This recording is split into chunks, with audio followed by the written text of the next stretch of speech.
What's the meaning of Anna?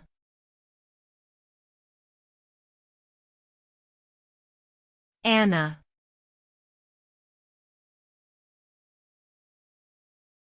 Anna.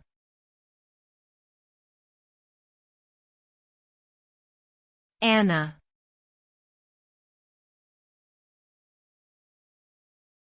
Anna.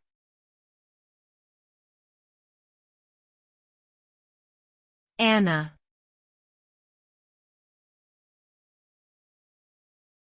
Anna is a name that can have different meanings depending on the culture and language.